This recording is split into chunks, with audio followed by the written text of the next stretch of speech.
Big Bob, Big Bob. Well, my heart is still hurting because, there's trouble in paradise, and I'm trying to pray through. I did talk to everybody I could talk to about complying with the orders of the boss, but in this case, it just isn't happening. So it'll be up to the boss to make up, her mind what she wants to do. But I feel very confident that as I was driving up the street, the Lord said, look, I'm the boss. Father God is the boss. And we report to God. We don't report to our spouse or to anybody else. We report to God.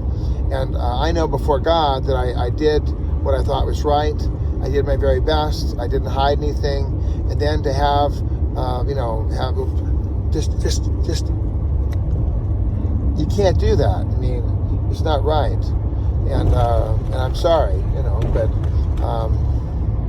not everything goes exactly the way you want it. I want it this way. Well, rarely does it go exactly the way you want it.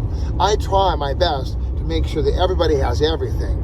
Towels, spoons, silverware, the eggs are just the way they want them, how many tortillas they want. You want flat meat, we got flat meat. You want healthy choice, steamers, I got them.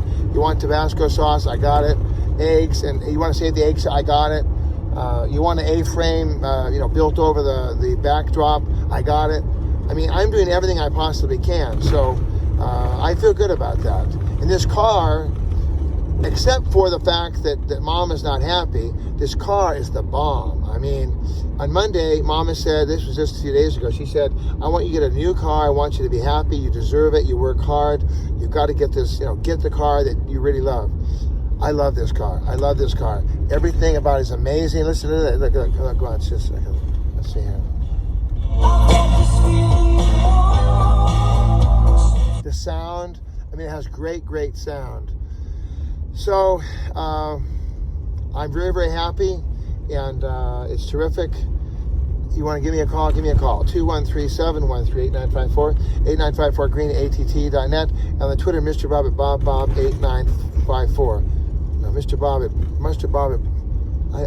on the Twitter, Mr. Bob at BobBob8954. That's it, yeah. So don't misunderstand. Don't go home and say, well, Bob said that you can just do whatever you want with your wife and just disrespect her, and that's the way to do it because you're the man and God's the boss and you're like God. And I didn't say any of that. 99% of the time plus, I try to just let go. My Pastor Mark, he always, they would have fights about who's going to win the battle, and that's generally the way it goes. Once in a great while, I don't remember this ever really happening before. I've been married before. I don't ever remember just like, this is the way it's going to be, and I don't generally, that's not my style. That's not who I am. So, I'm going to have to beg forgiveness and grace and mercy, and we're going to have to get past this. I mean, it's just a vehicle. It's my work vehicle. And why don't you just take your wife's car and you give her the good car? Well, my wife has a little soul car. It's very tiny, and I have this, I have to work. And I've got to have my weed whacker and my rake, and I've got all my tools. And this is built on the frame of a big SUV frame. So it's really, I didn't even expect that. I didn't even think about that, about the weight difference. But this is going to take care of that weight difference because all my tools, I already loaded it up with several sheets of plywood to build the structure to put my shop in. And it's holding it just fine. I haven't seen any difference. So I'm going to try to be careful when I load things up. I'm going to try not to load up too many wrenches and pipes and things. I'm going to try to distribute the weight and kind of keep it cool. So God bless you wherever you are. I'll talk to you soon. This is old Bob going down the 210 freeway towards home, where I'm going to get this car finished up, and then I'm off to work. I love you. Peace out.